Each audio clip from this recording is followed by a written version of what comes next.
This is our love story. This is our journey. Hey guys, happy Monday. Welcome back to our Love Journey podcast. Such an honor to be with you guys. Yeah, I feel like our love journey has unofficially moved to a Monday.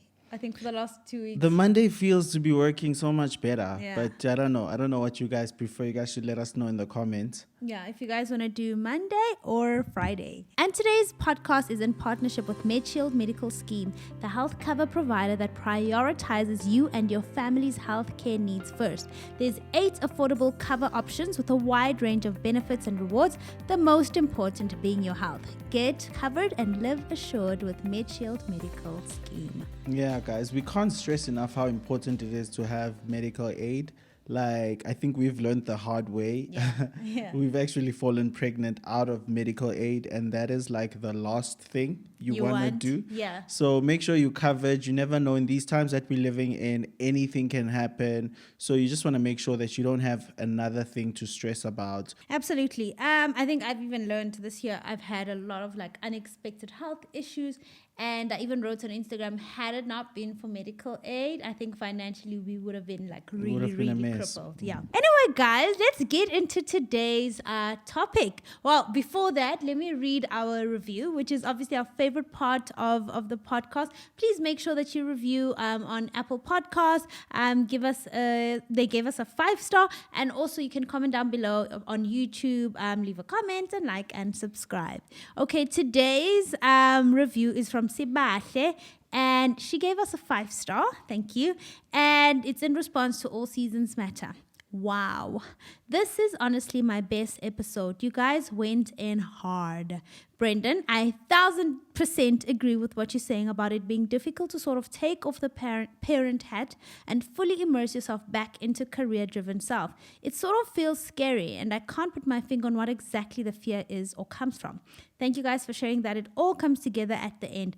Communication in the language and the tone that the recipient will understand is very vital. Yeah, it's so funny how every episode, like, we'll find there's gonna be one person who feels like that was the best episode For them, yeah. and I appreciate that so much, because it shows that every episode we do is specific to someone's story and someone can relate. And that's what we try to do. We try to take parts of our lives and share them in hopes that it can relate to something that you might have experienced or are currently experiencing. Today's topic, not so much about marriage, but I guess it comes in marriage as well. But it's something I've had to really learn, and I'm learning to navigate, and I think it's really hard for a lot of people, and that is setting boundaries.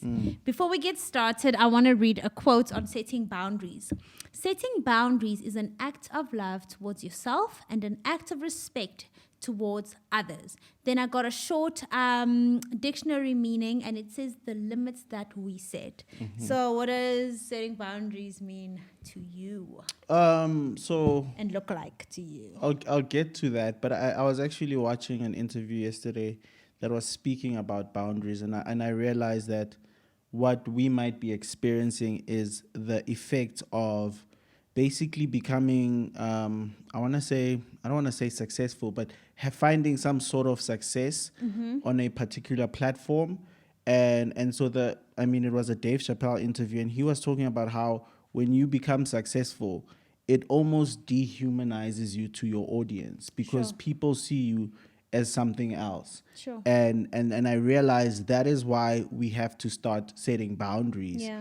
And I feel like we've had to learn that. And I guess if you ever do anything on a platform where people can either critique or comment on your work, or you directly working with people, like you sharing your stuff to empower people or to change their lives or whatever, you will always have to deal with, or you get to a point where you have to sort of start setting boundaries. Yeah. Because people stop seeing you as like a human being. That's why there's so much banter and just vile things on social media. You'll see people trending, and you'll just see people talking about other people like it's just or another celebrities. name. Yeah. Like it's not a human being behind that. Yeah. So it's one of those things that makes you realize that boundaries are important, because when you get to a point where, like, for instance, with us, this becomes our lives. Like, I'm a musician, first and foremost, and as a musician, you are creating music, and you're putting it out there for people to decide whether it's good or not. I mean, Kanye dropped his album, and within an hour, people know. Like, people are talking about whether this is his greatest album or this is trash, and it's like that's the world we live in as creatives, or even as just anyone who's doing anything on a public platform. A public platform is that you put yourself out there, and so these boundaries become so important, because how could you ever do anything? Like, how could you ever even try in the society that we live in now? Like, why would you even want to put yourself in a position where you're doing something because this is your gift and you feel prompted to do it, but as soon as you put it out, it's like there's all this pushback coming back at you because of that. And so you realize that, boundaries are like, it's funny how when people, the higher people climb, the less of people you start to see. Yeah. And it's starting to make sense, because why would you want to be around on platforms when, you put out an album that you worked on for 2 years, and in 2 minutes, someone has decided the verdict of that album. But the other day I actually put up a tweet. I can't remember something was trending. No. My spiritual mom had actually asked me a question about something she saw written about me. Mm-hmm. Obviously, older people watch our stuff, like our parents, my grandparents. They're very invested in our work. So whenever they search our name, and then like weird stuff comes up, they obviously get concerned. And so she asked me about it and had a conversation. Then I went and I tweeted and I said, which one are you? I'd rather try and fail, or I'd rather not try at all. And a lot of people said, I'd rather try and fail. Then I realized, if that is true, then why do we consume or celebrate the downfall of other people? Because in an ideal world, if you know how hard it is to create something, if you know how hard it is to be in a relationship, if you know how hard it is to be vulnerable or to put yourself out there or to put your work out there, if someone else doesn't do well, you wouldn't want to celebrate that. But we live in a world that wants to celebrate that. And you're absolutely right. I think the greatest people we know, firstly, Stephen Furtick, he is completely off social media. And that is a boundary that he had to set for himself. I think he's leading towards stopping to even read the comments on his YouTube channel because of boundaries that he has to set in order to protect your gift. And it takes me to why we have to set boundaries. Whatever space you're in, I think it's all about protecting your gift, protecting the purity of what you're doing or of who you are. Yeah. And it's like, it's really sad that the more people you reach, the more people you can, the less people you have to interact with, in a sense. Oh, that, yes, absolutely. Like, like, it would be so nice to just, like, for instance, with this video, after posting it immediately, just go through the comments and just respond to everyone. But more times than not, okay, maybe not more times than not, but there's gonna be one comment that is completely, like, out of context, that is insensitive, that does not take account for anything, and that makes you, like, want to just post and go and be like, you know what, here's it's fine. The boundary. This is what I felt like we needed to talk about. This is what I'm choosing to, put out my energy and my passion into, and I'm just gonna put it out, and I'm not gonna look at the comments, or I'm not gonna look at the dislikes. There's always dislikes, like. Who has time to dislike?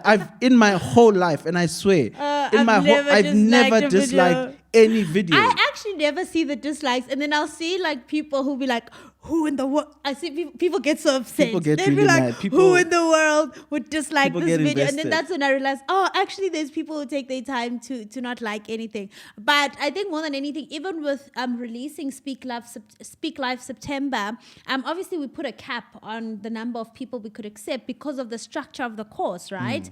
And for control purposes and for quality purposes. And throughout the weekend, I've been dealing with I could almost call it emotional blackmail, messages of emotional blackmail of how much I need this, please do this.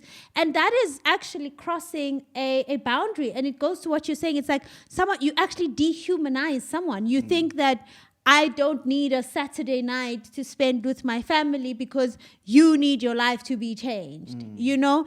And so that's why people end up setting boundaries. I wanted to go to like Kendrick Lamar. He's not on social media. He comes, drops his work and goes. Because, I mean, he dropped a song the other day. Came back. I don't know. I think it was featured on a thing. And it was like the first verse in like 4 years or whatever. Yeah. And it's like you would think people would be appreciative. Excited, yeah. And then there'll just be other people like, yeah, this is not the old Kendrick. It was 4 years ago. Can anyone impress anyone anymore? Because it's like, that's what we're looking for. Like people are actively looking for faults in what other people are doing. Like you could have a whole 5 hours of just really hitting it on the head. And you could have one slip of a tongue in like for literally 2 seconds, and that's what people pick up. That's what people will find. That's what's gonna be on the gossip channels the following day. And it's like, how do we even live? And you're seeing it even in sports now. Like a lot of sports or athletes don't want to come up anymore. They don't even want to do it. Like, can you imagine being a professional athlete and not even wanting to do it just because people and the public or media or like they just put so much pressure on stuff that does not need to be there. And I know, okay, this used to be fine. Like, this used to be okay. But I was telling you that back in the day, Michael Jackson, for instance, did not have Twitter or Instagram. You couldn't just access him. You couldn't just tell him how you feel, like right now, like all across the ocean, just telling Michael Jackson, "Go, you know, I don't actually think the moonwalk is that amazing. I think you could do better." Like you couldn't do that. And now people have this idea that they think we don't see. Like I've had so many Instagram DMs where I will respond to, and people will be like, I didn't think you would respond. So why are you talking foul if you don't want me to respond? Like, you understand? What was the point then of you saying what you're saying? What are you projecting? What are you trying to achieve? If you're trying to say something hurtful and then I respond and say, I'm so sorry, I didn't think you were going to see it. So is it okay if someone doesn't see it? Like, is it okay to be like that? No. Like, I can tell, you guys can probably tell, like, we are like super passionate.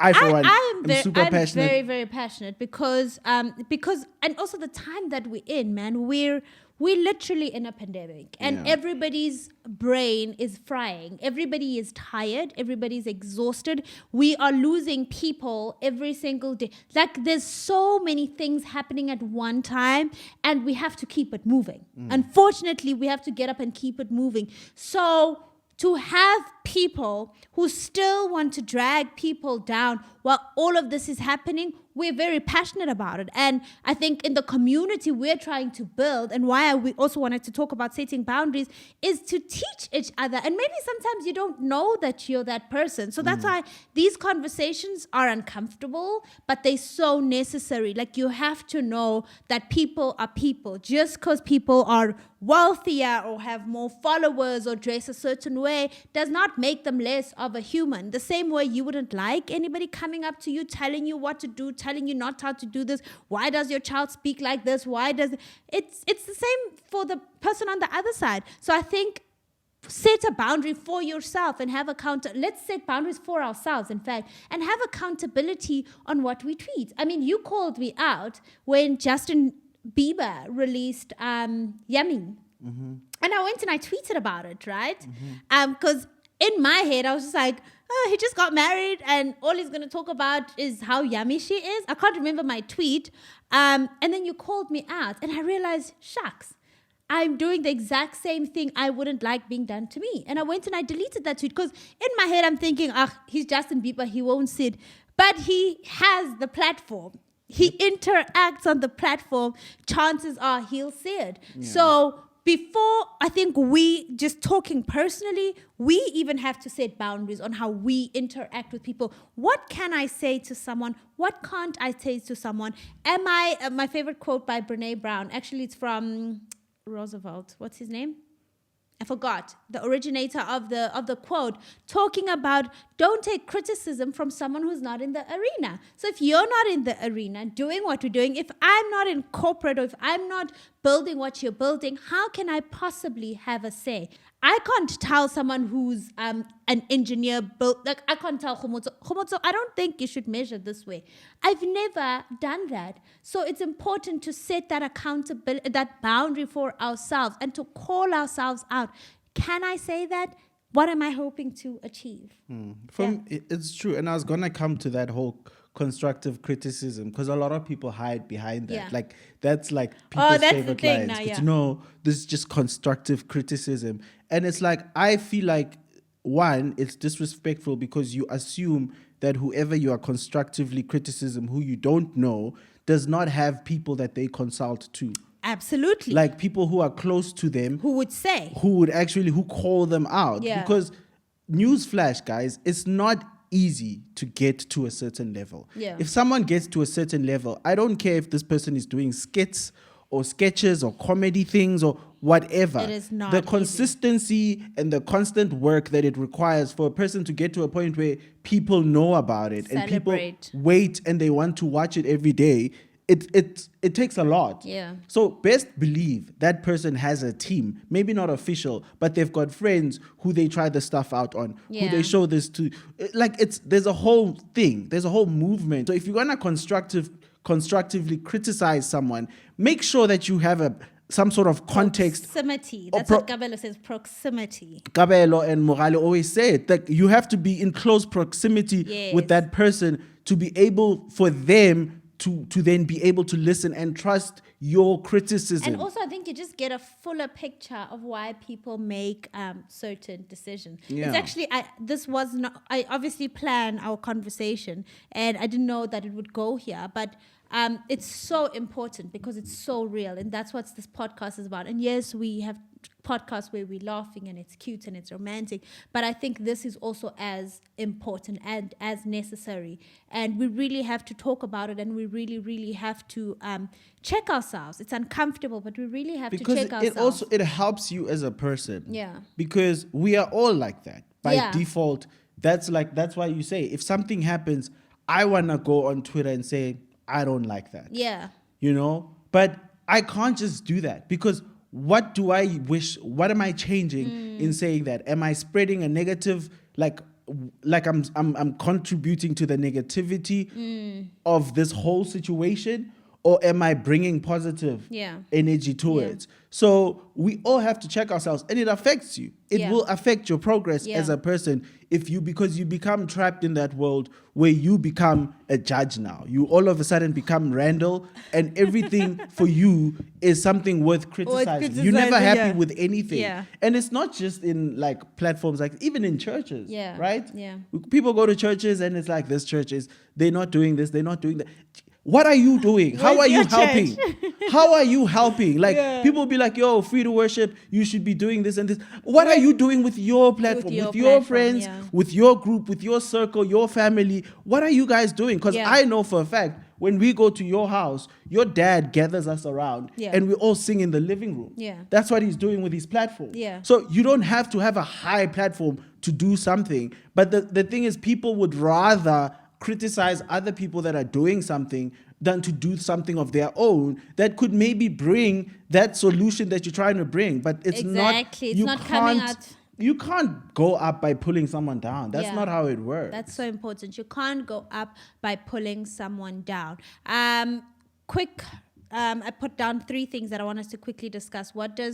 I put down types of boundaries. There's personal boundaries, relational boundaries, and professional boundaries. I think we've spoken more on the professional boundaries. Side. What does personal boundaries look like to you? Personal. Actually, I rate personal boundaries, I think, even more than any other thing.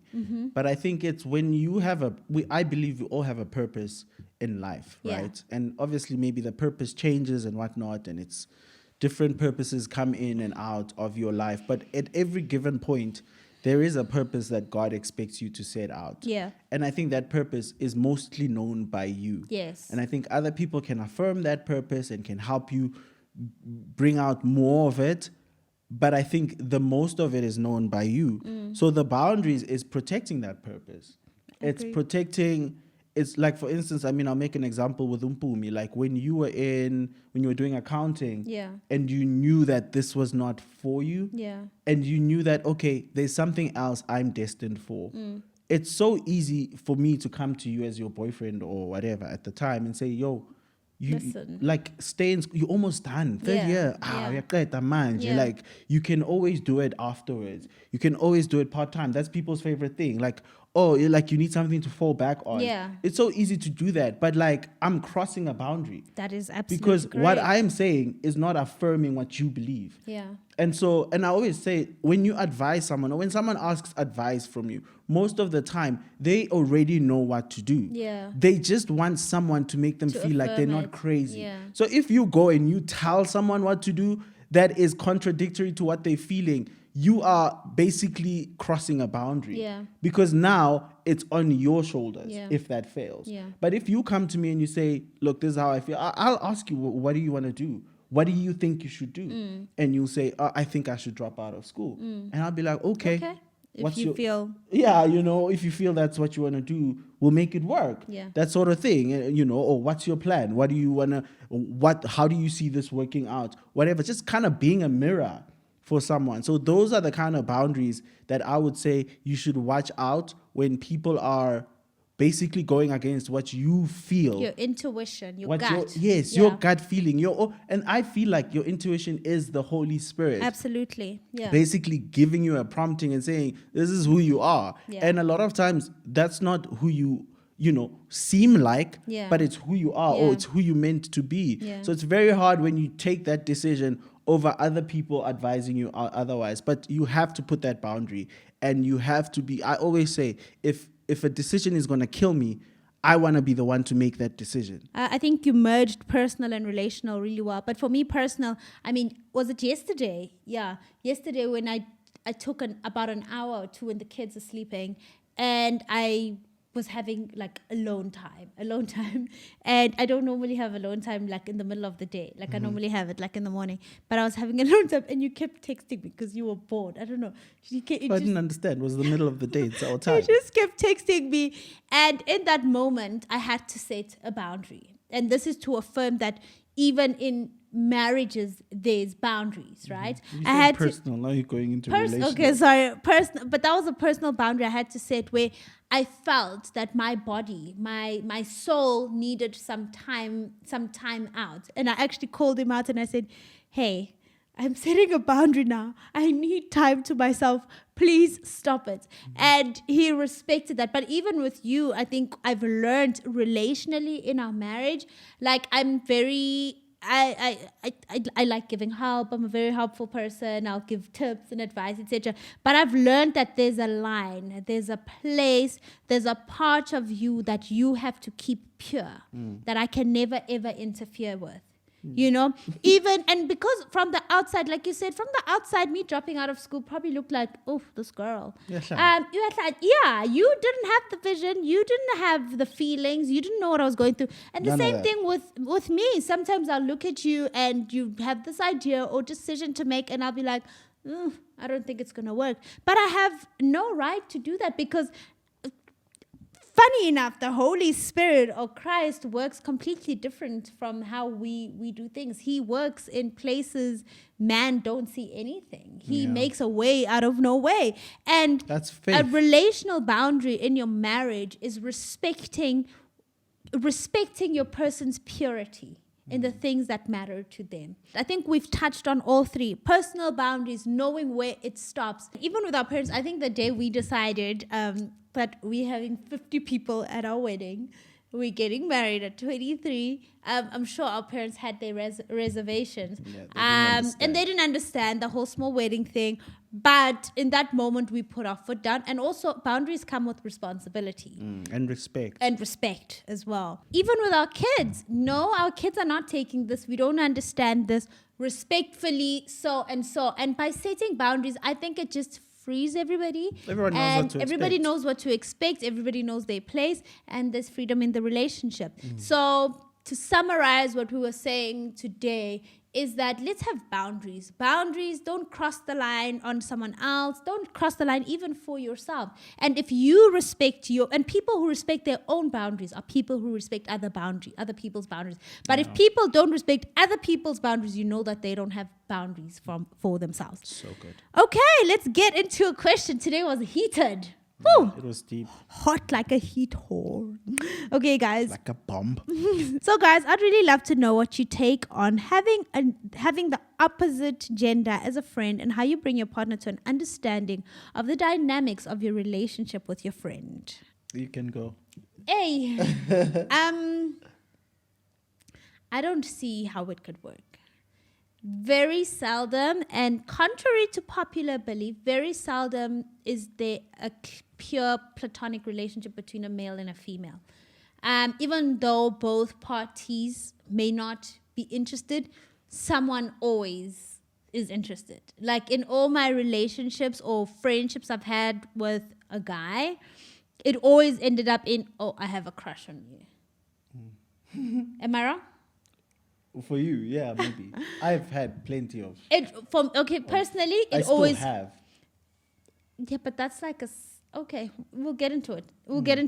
And also, I think it just with regards to how do you make your partner understand. Maybe you'll talk more about it. But the one friend you're talking about, who's now my friend, is the first person Brendan introduced me to in our relationship. And from the get-go, based on conversation, like I went to her home. I saw the kind of person she is, I spent the day with her, and that was affirming that, okay, this is a pure relationship. Every other relationship while we were dating, I was like, nope. And that's also just it's also a boundary. I think people can be blindsided, and sometimes when you really care, like in a marriage or in a very serious relationship, you can kind of see a person's blind spot, and respectfully you can say, well, this relationship does not make me feel comfortable, and maybe it can open up a discussion. I don't think you can tell someone who they can be friends with and who not to, but you can open a conversation, and if someone really, really cares about you, they'll respect a boundary that you're trying to set. I agree. Yeah. What do you have to say? Why you seem very interested in what I have to say. You said you don't agree. I think it's the nature in which the relationship is. I think the way that you introduce the relationship, I think the respect that it's done with ultimately then plays a role in the how the friendship is perceived. Yeah. So I don't think, look, there's certain relationships that I don't think you can have platonically. What? Like what? Like I can't be calling you late at night type of thing. Yes. Or you understand? Like it can't be, like we can't be besties. I don't think we can ever be besties. And I don't think I could ever be besties with another guy anyway. Because I think that should be reserved for you. And I think you become comfortable when you know that you get first place. Yeah. I think it becomes tricky when people are like, when someone is choosing someone over you, and that person is a friend, then it's like, okay, why are you choosing that person over me? Type of thing. But most of the time, you can tell when something is like these, like it's a good relation. It'll be like brother and sister. Yeah. I think but that's a good friendship. A good friendship is like brothers. Brother and sister, that's how you rate a good friendship. A good friendship between girls, like they sisters. You become like that. So if the relationship isn't like brother and sister, I don't know if it's platonic, because that's the most platonic you can get is to look at someone as your sister. As your brother. But that's the mindset you have to have as a guy. Yeah. If you are... This is a girl asking. If you are in a friendship... Oh, is this No, I'm just saying, if you're in a friendship with a girl, you have to look at them as your sister. I've never had guy friends, no? No. In varsity, you said you had. But we shared the same surname.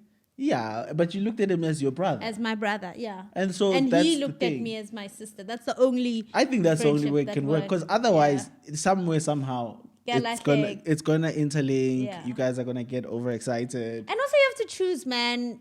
Is it worth it? Is the friendship that worth it? Relationships are based on friendships. Yeah. So... that's why a lot of people, I don't know how many stories I know of people who are like, yeah, we were friends. We used to be friends. We were friends for such a long time. And then they end up dating. Yeah. And it works. Usually it like works. It goes the distance. So that foundation is a great foundation for a relationship. That's why it's so tricky. Because now if you've got a friend of the other gender, then that you could have a also good become foundation. something. Yes, you have a really, really good Yeah, foundation yeah. to make it work. You guys now just need to But find each also other the attractive. You you just need one more thing. but also I think Khalelani. I think your partner, like if you're gonna have a girlfriend or Yeah. I'm gonna have a boyfriend, you have to be friends with them, and I have to be friends with them. For sure, but I think generally in relationships, if I have a friend, if you don't like my friend, We're not makes it hanging tricky. out. Makes No, it it's not very- tricky. It's not happening. Yeah, but it's happened before. There's some friends that Mpoomy didn't approve of. Yes, and it was not happening. Are they? Where are they now? They're around. Ah! I'll wish them a happy birthday. Thank you guys for watching today's podcast. I hope you took something out and let us know what you think. We know it was heated. Let's see how you guys handle a bit of ruffling of feathers. Story. This is our journey.